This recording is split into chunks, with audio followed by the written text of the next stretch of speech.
and give it just a few more minutes for additional people to join us.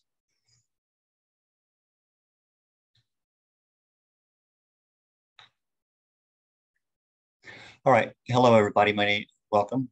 Can everybody hear me? Are we good with that? My name is Jim Howard, and I'm a support coordinator. A little bit about my story, or my 2 cents here is about a year ago, we got chances of the federal funding coming through as a support coordinator. Before they made us join the QOs, I found out I was eligible for it.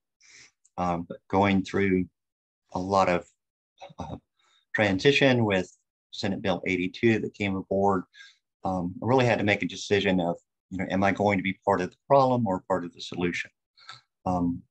So through a lot of prayer and faith and other things, we decided to write a proposal for the home and community-based funding to achieve two different objectives. Number one, we had to, as a support coordinator, I have to have good quality people in the field. I have to have those direct care people who are helping our providers, because without them, there's no way I can guarantee health and safety under the APD guidelines. So I really wanted to do something to help our direct care providers. And as it got rolling, we kind of found out it's not just a need in the Panhandle where I'm at, but also statewide.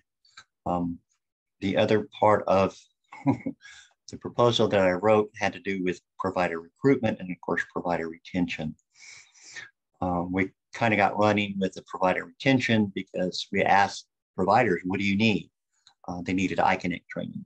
They needed some sort of workshops to help the people that weren't so technologically savvy.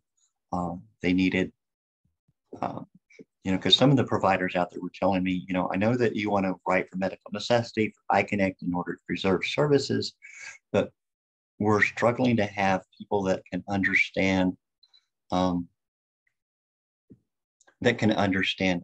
to write a sentence, much less write for medical necessity.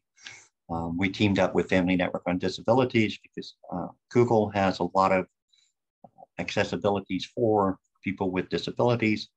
And they were able to do workshops. We did apps made easy. The other feedback that we had from providers is we need simple explanations of how we can write a simple note that can meet medical necessity, and so we don't get in trouble with reviewing and other things.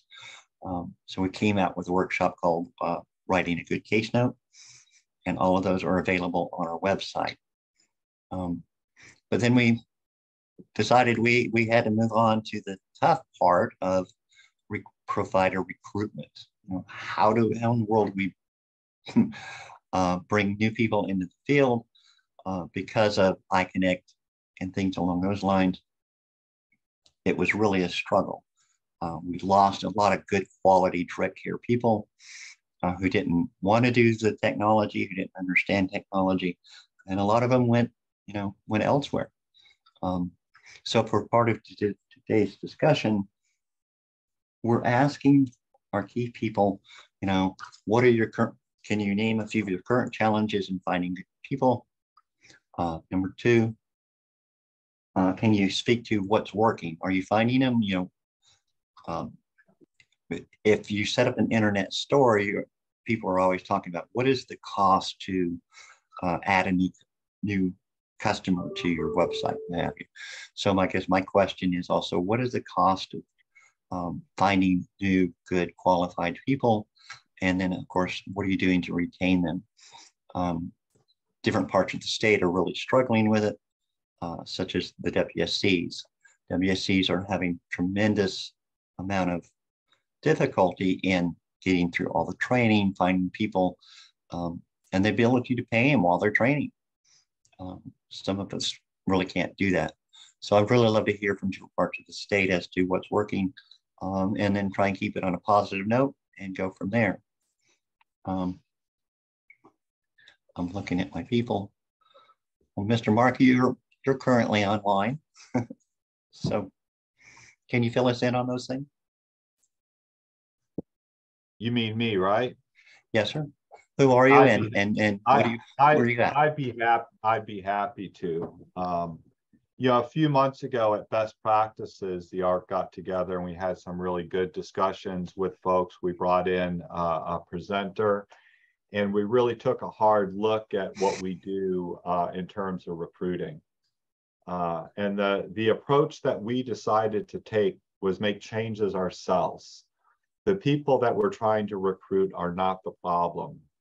We were really the problem. We were reaching out in all of the wrong ways. We were focusing on things that people that want to work for us are not focusing on. We were thinking of computers. We were thinking of mouses. We were thinking of desktop and all of these type of things. And the employee today, the potential employee that's out there, they don't have a desktop. They don't use computers. They use these. They're on their smartphones. They want to do things quick and they want to do things easy. And it's not because they're lazy. It's not because they're not intelligent. They're very intelligent. They're just on the current wavelength, and no one is using desktops anymore. And so what we did was we really looked around at all of our websites, and we took kind of like an honest inventory and an objective look. And what we found is that our websites were a mess.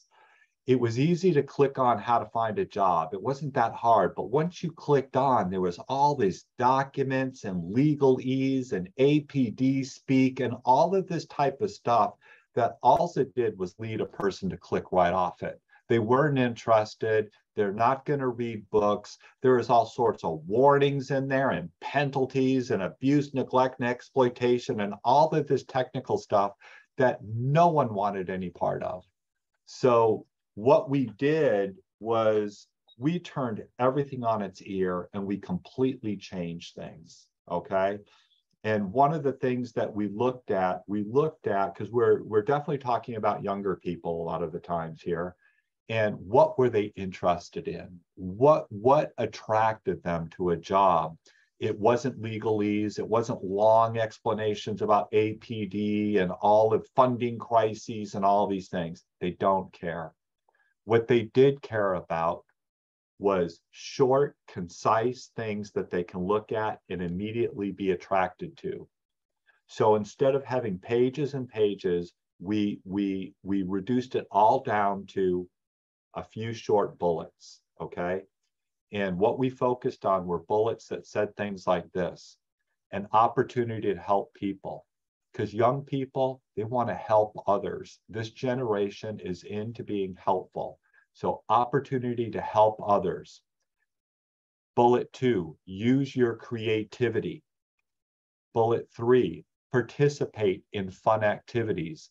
Now, this also lends itself all to person-centered planning and giving clients what they want. What clients want is to be engaged with someone that wants to help them, engage in fun activities, do things, get out in the community. So we focused on that sort of thing, getting out in the community. We posted a good pay rate, which for us, for a lot of our folks, start off at $15.65 an hour. We mentioned paid training. Paid training is huge, just to mention as a bullet, because what we learned was on websites before, it would talk about all the training that you need, CPR, all of these different trainings, and people just assumed they had to have them. They didn't realize that they were going to get the training and be paid for it. So they would skip right over us just because of all the training that it mentioned. They go, well, I don't have this training. So they thought they weren't qualified. Weekly paychecks, various shifts available, full health benefits and paid time off. People see that. And then the second step was click on a button, answer no more than 4, 5, or 6 quick questions, and you get an interview. You get in the door. And then communicate with people via text. Immediately say, hey, I see that you saw our ad. I see that you're interested. Would you like to come in Tuesday or Thursday? People text today. Even doctors use text. You get appointments with your doctor via text. People are using these things and texting all the time. So they can see our ad, they see quick bullets, they're interested, they can click, answer 5 questions and get a text saying you want to interview on Tuesday or Thursday. And then get them in the door quick, have them meet with someone that's really person oriented, and draw them in from there. And for us, that was a complete turnaround in the approach. And this was the results. First of all, we had hired nobody in a year, nobody.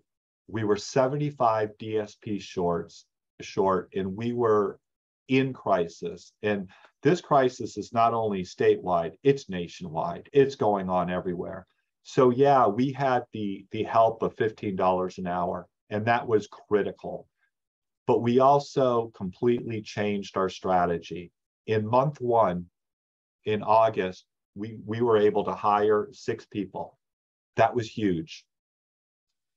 In September, our incoming new orientation class had 9 people. In October, last month, we had 15 people. That's a total of 30 people. That's huge. This month in November, our new orientation class starts Monday. We have 19 people signed up to be DSPs. And we don't think we would have got that response with just $15 an hour. We needed to understand this. We needed to understand bullets and get people interested. And at the same time, the bullets that we're stressing is also attracting the people that we want, because we want people that want to help others. We want people that want to use their creativity and participate in activities and engage people. Those are the people we want, because we also want to hire the right people. We don't want to hire the wrong people. And these ads and this approach is working. Wow, great job. Great descriptions, and thank you. And you're right. I'm sitting here writing notes. Good deal. Mr. Ron, can you jump in on that? What's happening in Panama City? And you're currently muted there. Hold on. Ron, you're mute. You need to unmute. There you go. Thank you. And Mark was dead on. One of the things that we did is that we unified our voice with the ARC chapters across the state, and we've been very successful. The only thing that we did, let's say locally, was what we all do, and that is social media post, deed. We again collectively around the state used billboards to advocate all the things that Mark said, including referral bonuses. We naturally, besides just the base pay, we have a very competitive benefits package, includes retirement plan, and the other thing is, our number one asset, as we all know, is our people, and so we just try to let them know how much they mean to us. We love on them. Recognize, we're talking now retention, just anniversaries, birthdays, and just continuing to let them know how important that they are to our organization. It's all about people and how we treat each other. We have an amazing team. We're very, very fortunate. We haven't had a lot of turnover. So we've been fortunate and blessed, here at the Arc of the Bay. But I just echo again, Mark summed it up pretty solid.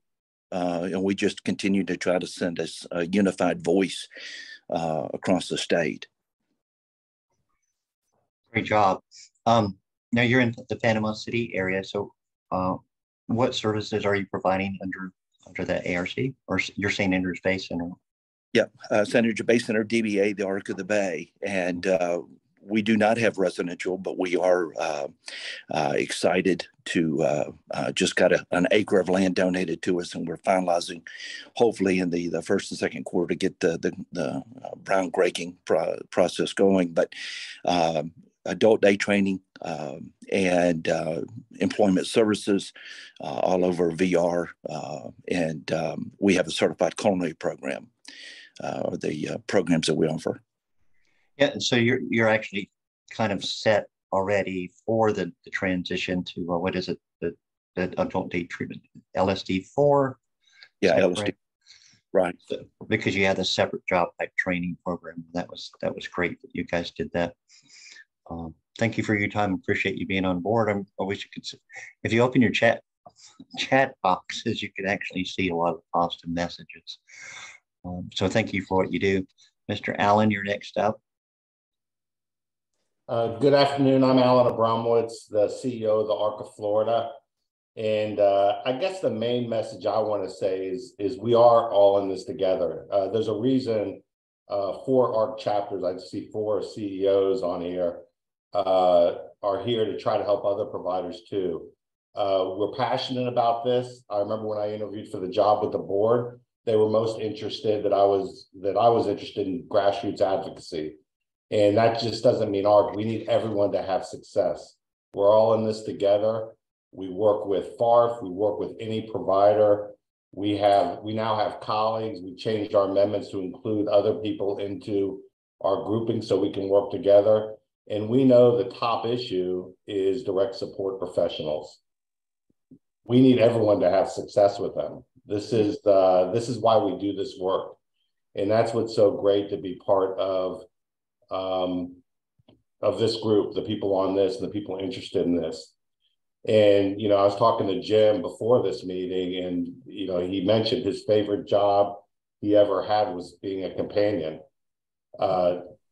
Think about it. That is a great job. Why aren't we advocating that? Why aren't we showing the reason Jim loved that job so much over all other jobs? Because other people will gravitate to it. I think a big challenge is most people don't understand that these jobs even exist. They know there's caregiver positions, they know there's other positions, but they really don't understand this role. And because the training, and really you have to be a competent adult, responsible, a lot of people don't think they're even qualified for it. Mm-hmm. And so I think we need to make a great effort to show a lot of people, maybe in high school, because remember, you can be 18 and do it. A lot of people aren't going to college and they don't know what their career path is.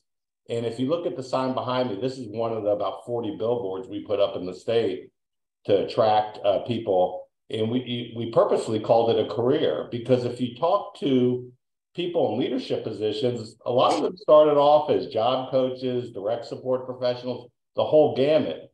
And I think people, when they're looking for jobs and they see Burger King next to being a direct support professional, if they really understood which job could take them somewhere where they could make a difference in the lives of people, I think we know what job they would take. The other thing that's very important for the ARC is, you know, when we advocated the legislature, which we're getting ready to do, and the director of APD, of course, put their LBR, and they had stuff about they can't hire staff either. They actually are looking for increases for their staff. Yet there was nowhere in there about the rest of the people actually that do the work with individuals with developmental disabilities. And we feel, and I say me as a larger we, not ARC, but all of us together have to get together and make sure that there's an advocacy component for people with intellectual developmental disabilities and those that actually are in the field doing the work of direct support professional. So, you know, we are working on that every day. We know how important it is. And if you think about it, last year, I think we did a good voice, I think we did had a great coming together and spoke with one voice. And we ended up getting $420 million for the direct support professional salaries. And I know we'd have rather had the money without any strings to it. And of course, we would have spent it on direct support professionals, because if you're not spending $15, you're probably not hiring someone anyway. So, but I really think as we work to get that 420 million, which is $4 over the minimum wage, this year we got to really advocate for the operational expense to maintain direct support professionals. That's probably 40 to 30% of the I budget waiver. As we've had inflation and all these other things go on, we know providers need to be supported, because if they're supported, they can make a better difference in hiring. And the great thing about this is our advocacy for increasing the waiver. None of the money in that pot is ordained to go to any provider. The people that utilize the services get to choose. And that's the great thing about why we have to work together and make this happen. And then, the people that have the quality programs, that's where they'll head to. The waiver support coordinators will choose places for that. I thought it was interesting last year that the head of the waiver support coordinators realized how important it was for direct support professionals, that they kind of put their own needs behind the needs of the direct support professional, because they knew you can't be a waiver support coordinator if you don't have direct support professionals. It makes that job even more difficult, because you need services in the community. My background initially in running programs was in children's programs, child welfare, and the impact of turnover and not having staff is really detrimental. It hurts families. And I think we really need to reflect and make sure that our policymakers understand that supporting the waiver is actually supporting, it's the values to support families and support self-advocates to be in the community so they can live independently. But I appreciate you doing this, Jim. It's important, and this conversation has to keep going on. And I'll pass it back to you for now. Gotcha. Alan, can you tell us about, now you're asking for providers statewide to join in the initiatives to kind of speak with one voice. When is your next meeting being held on that, and how can people find out more information about that? We're getting ready to send it out, and I'll send it specifically to you, but we want to get the small and medium providers. We have, we know who the bigger providers are. We're doing it together with FARF and other, the DD Council and others that have this interest. But we will send that out. And, the key thing is starting this month, they're having delegation meetings. That means every county, all 67 of them, have the legislators that touch that county sit together to hear from constituents.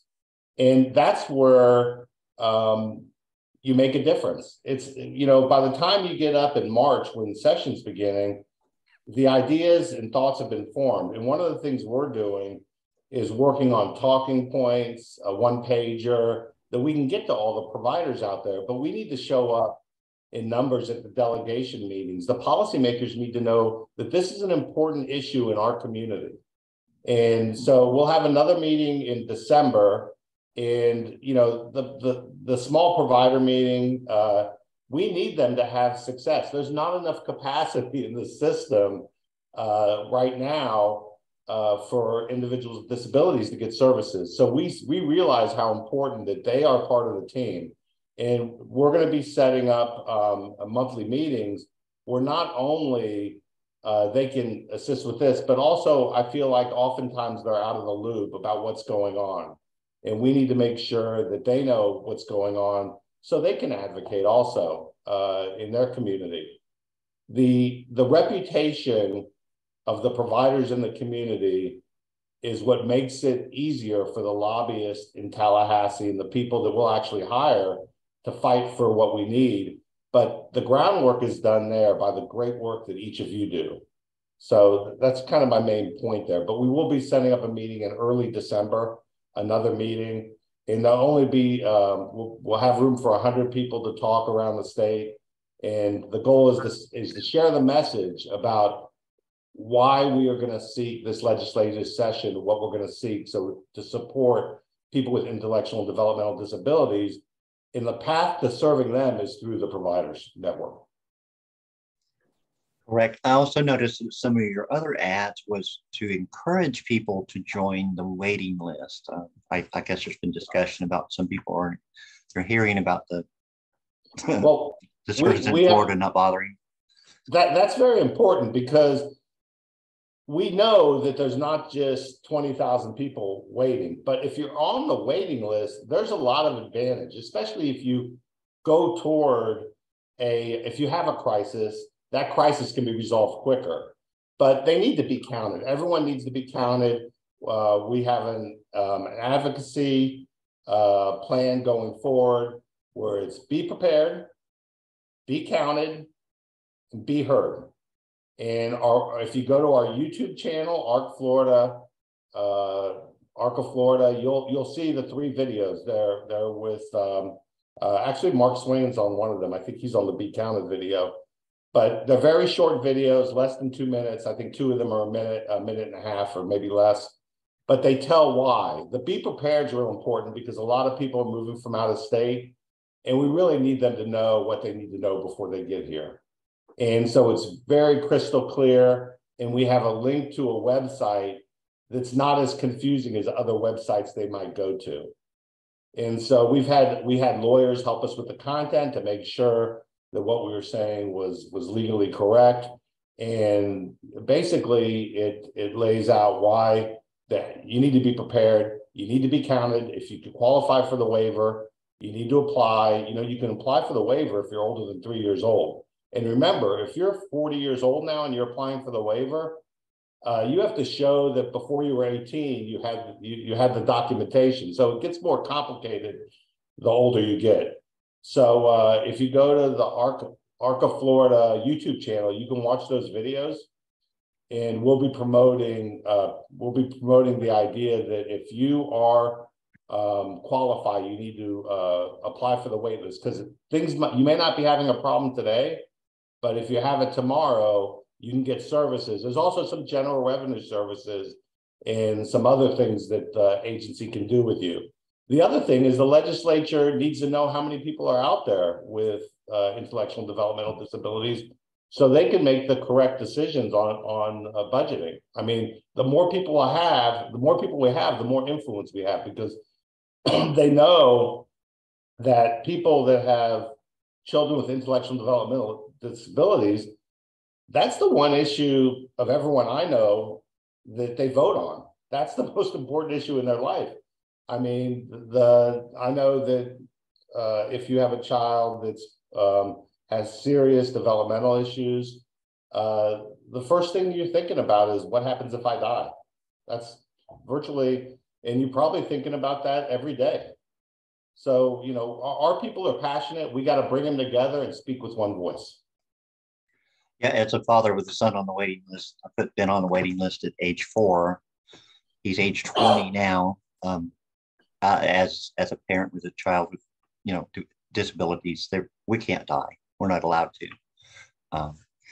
But of course, my biggest worry as a provider and with the waiting list is that we've got to have the direct care support people to support whoever comes onto the actual waiver list. I think that's one of the biggest things. Without the staff, without those direct care people, it really makes it difficult. I want to switch gears here and try to. One of the other things that we're trying to do in our provider recruitment type thing is it's called the Provider Challenge.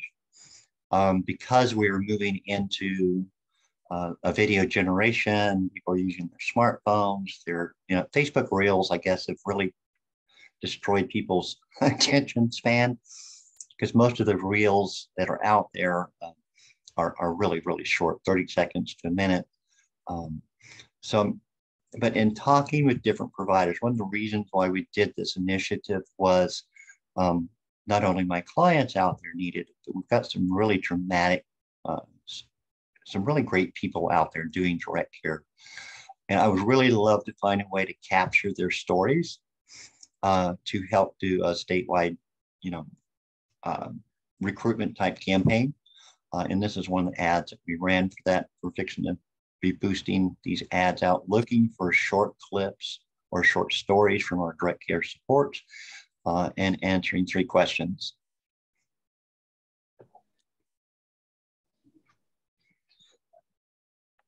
Want to make sure everybody can hear this. Can we hear the music? No? Okay. Not yet. Okay.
Okay.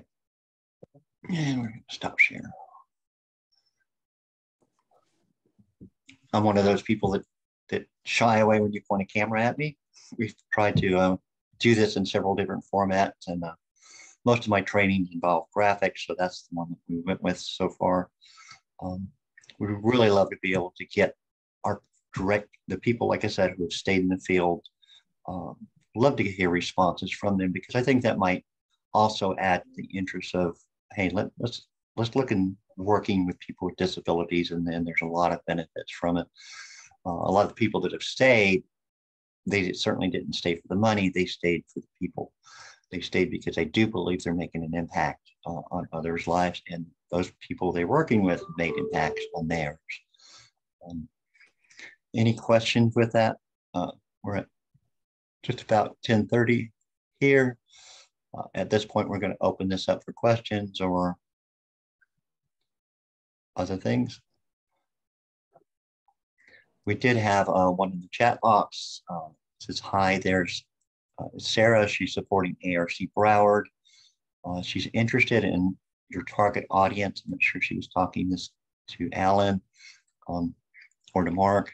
So I'm interested in your target audience. How has that changed?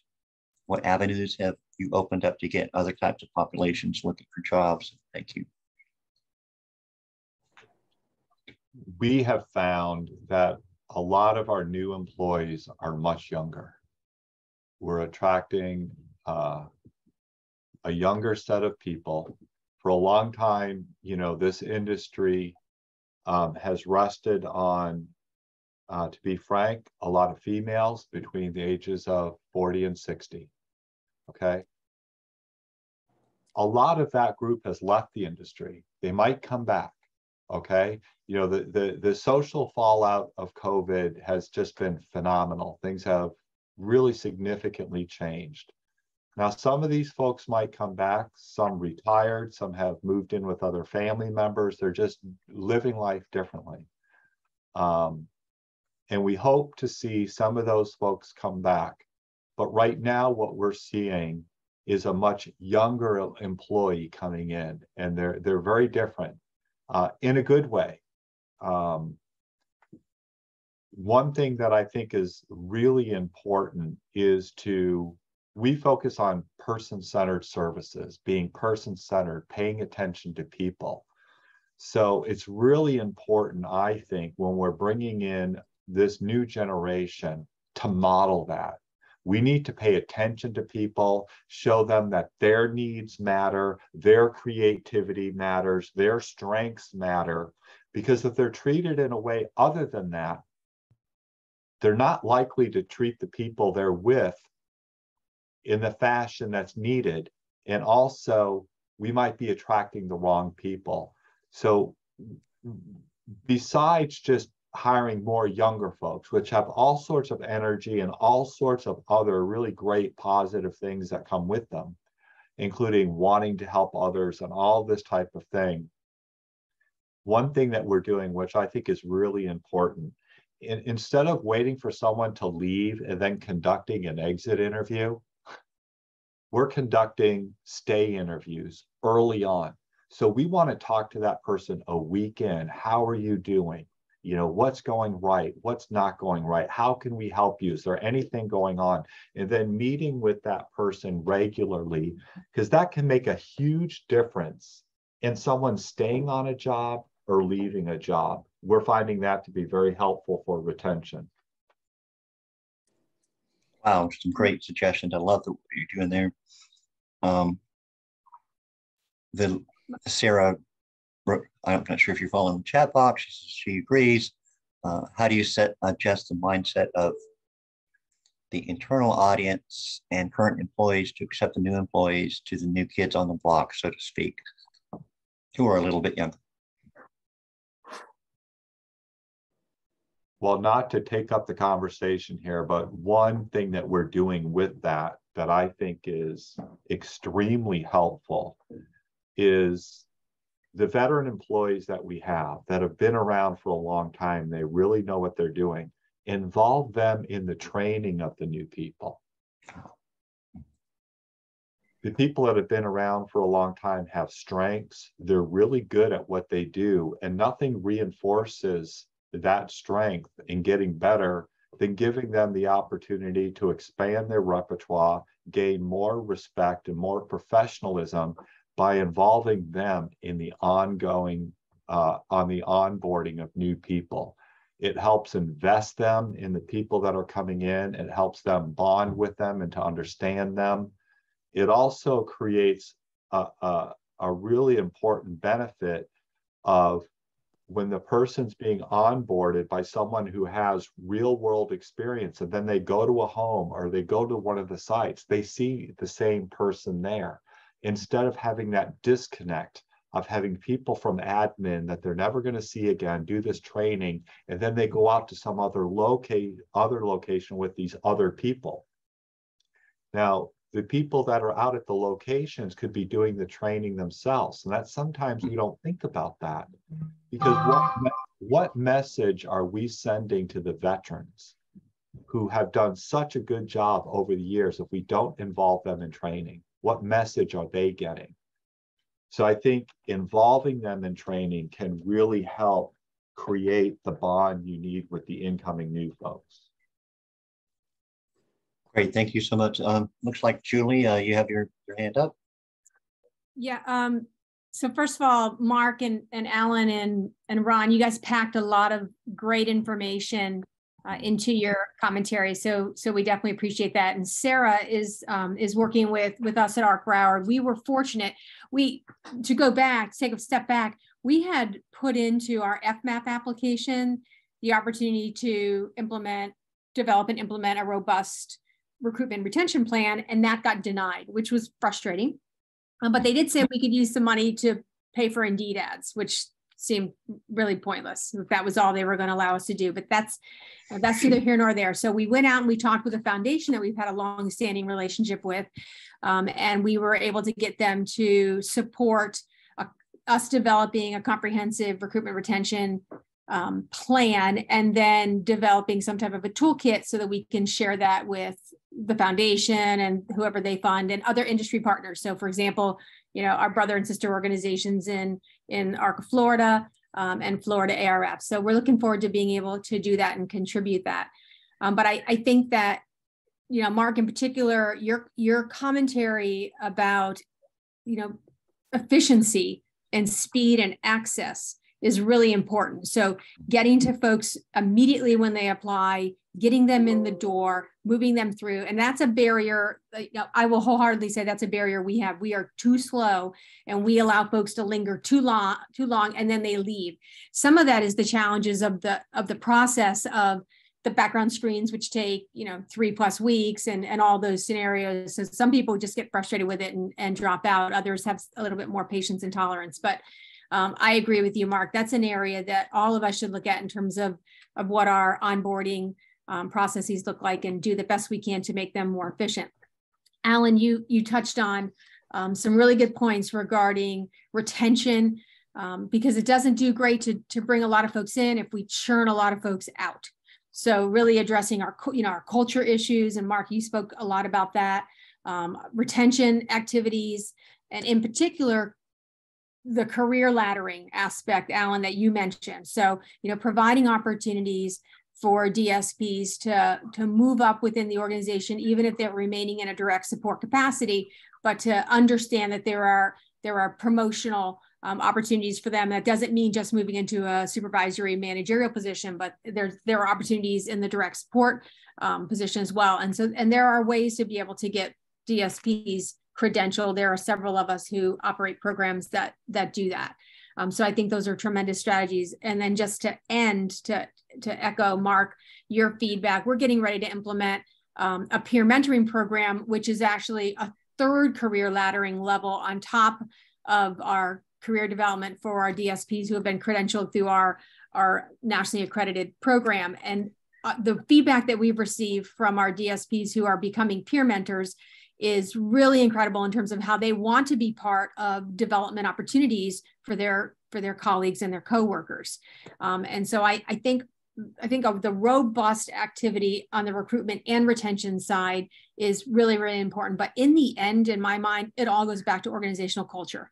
And how do we show respect and value and dignity, not just for the people that we support, but for all of our colleagues throughout the organization in whatever capacity they're working in, whether they're in the finance office, they're a DSP in a group home, in a day training program, aftercare, wherever that might be.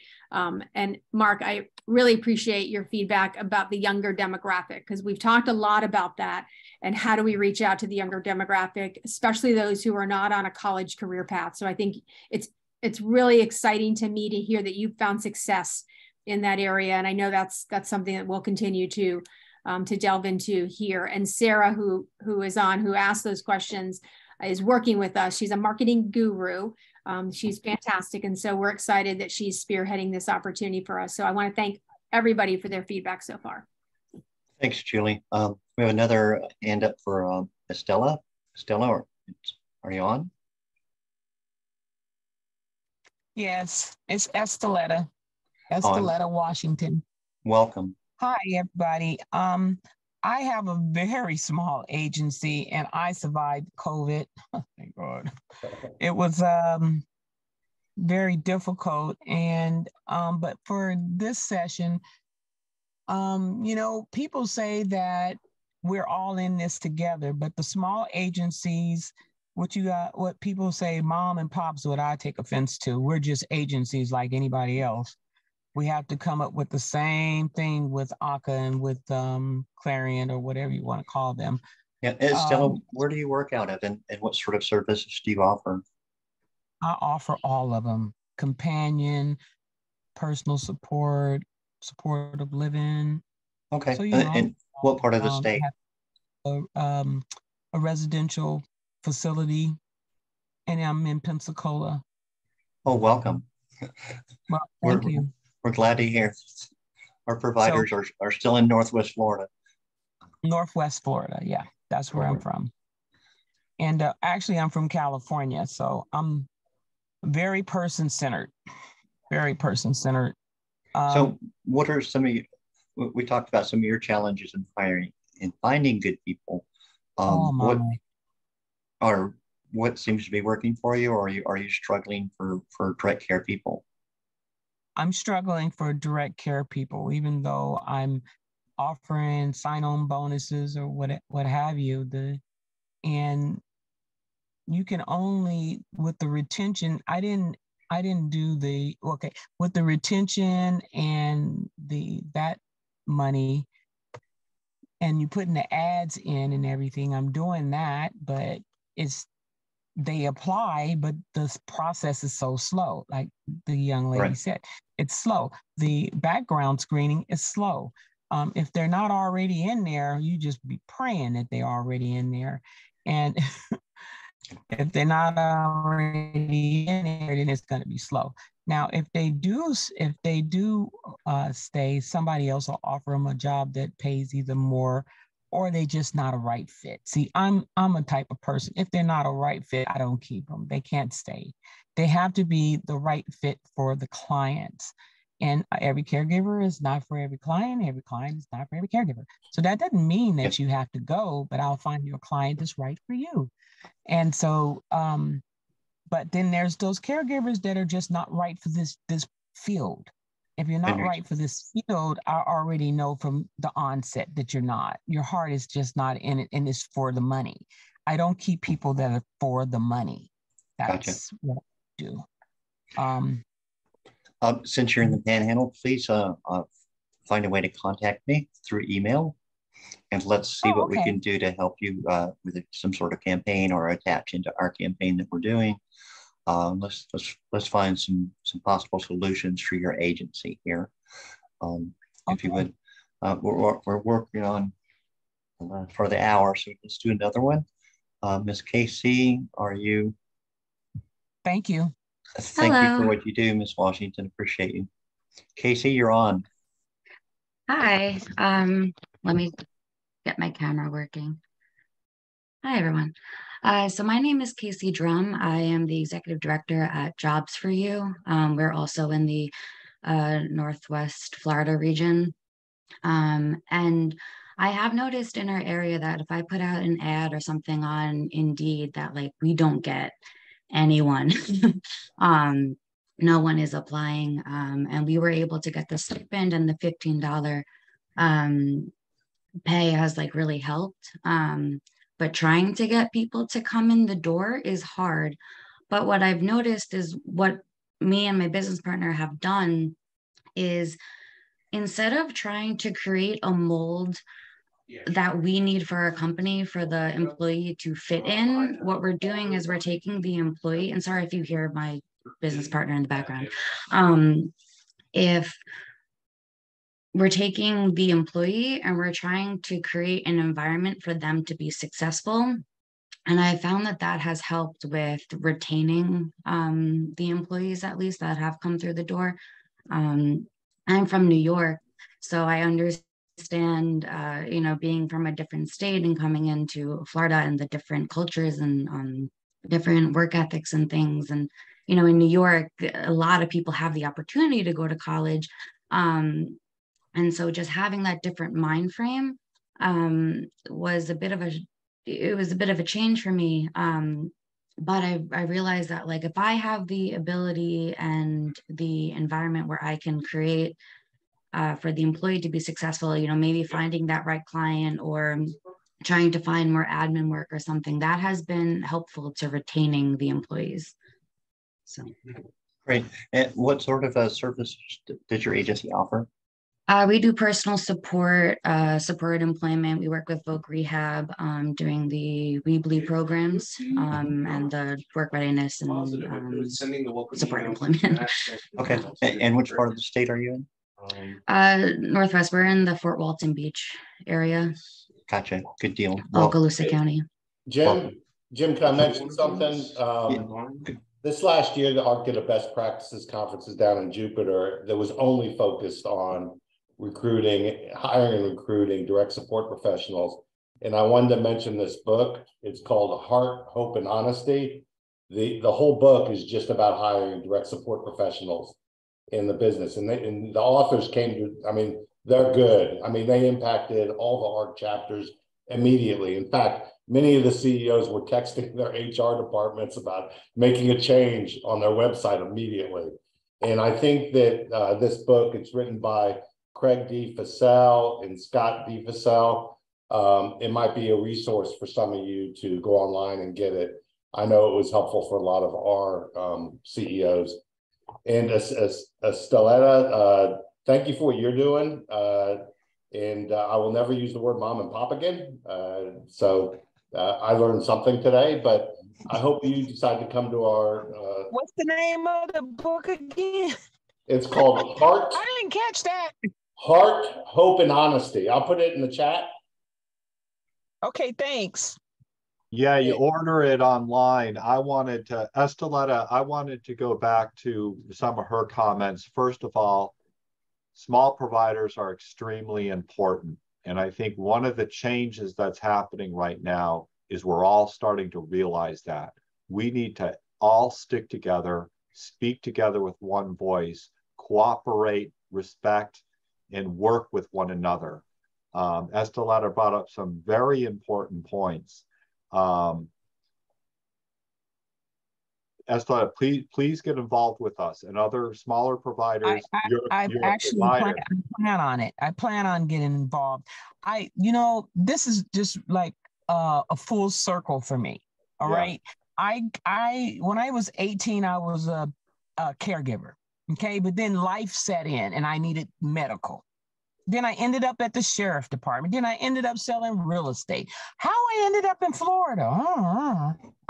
I hear that. I ended up in Florida. So I'm here and I figure out what am I going to do with the rest of the days that I got left. Well, anyway, so I decided to open up this agency because I want to work for myself and I'm not working for anybody. Okay. Well, you're welcome, and we want you to be a part of us and other small providers. You're important, and we all need to speak with one voice and be. Yes, I believe that. I came from the Center of Independent Living in Berkeley. Okay, yeah. I came from there. Good. All right, that's where I came from. Good. Moving this whole thing forward. A few things need to happen, but Alan has already pointed this out. The state and the legislature need to keep up with this system, because if they don't, there's another DSP crisis brewing. Mm-hmm. Because in a short matter of time, $15 is going to be minimum wage again. And we need to remember, when we pay people more, there's other costs. There's healthcare and all these other costs that are directly related to retaining these folks. And if we really care about the future of people with developmental disabilities, and the legislature really cares and shows concern about the future of these important people, we have to make sure that the legislature keeps up with this in terms of the financial demands, which is another word is called responsibility. You need to stay with the responsibility of helping these people achieve. The other thing that Esteletta mentioned that she alluded to, the other thing the legislature can help with is eliminating needless red tape. Red tape and endless process has no benefit for people with developmental disabilities, and ignoring their need for direct support professionals does not help people with developmental disabilities. So we really need to keep the legislature engaged. If we want to keep and retain direct support professionals, we need something in place that keeps track of that over the years instead of just waiting for the next crisis to happen, because people with developmental disabilities deserve better than crisis management. I agree so much. Wow, we've had a lot of great feedback, a lot of great suggestions from everyone. I really, really appreciate that. I want to go in and share. We talked about what we're currently doing. If I can find the right screen here. Sometimes technology is not your friend. Let me try this one and see what happens if I get over to it.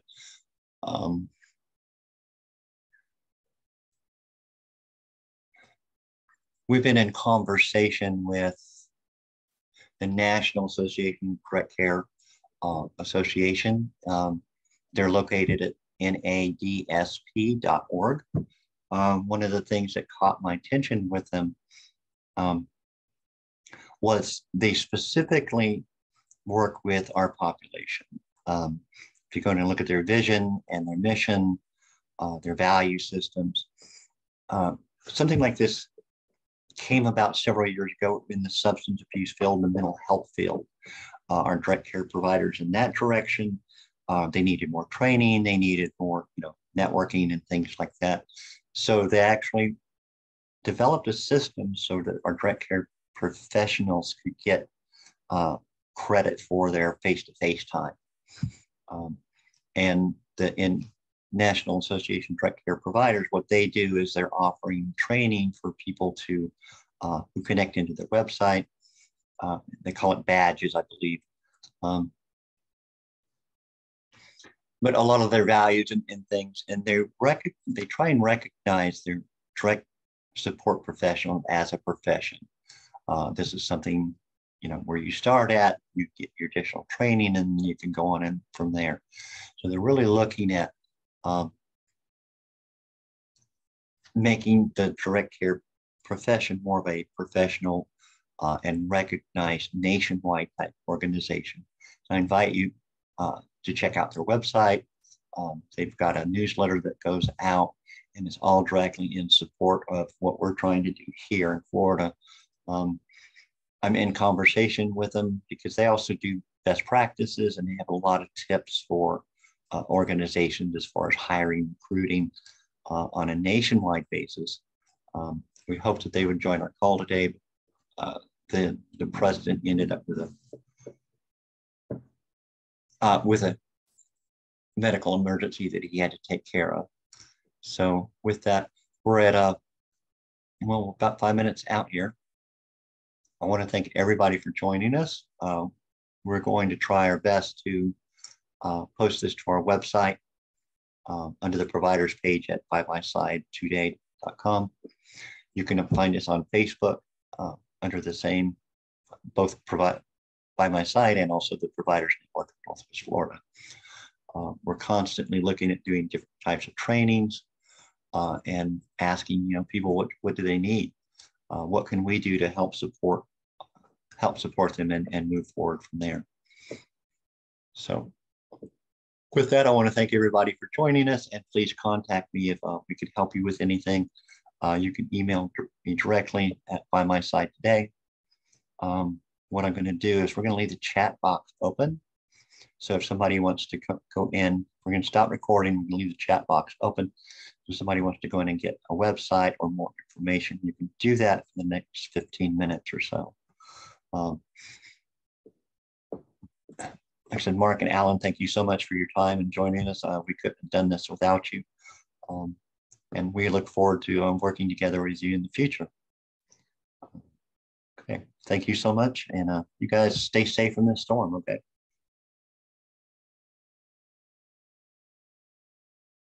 Thank you, Jim. I put the YouTube to the Be Counted video on the link also, so they can look at it. And Jim, if you send me the taping of this, we can put it on our YouTube channel too, if you want. That would be great. Thank you so much. Appreciate you.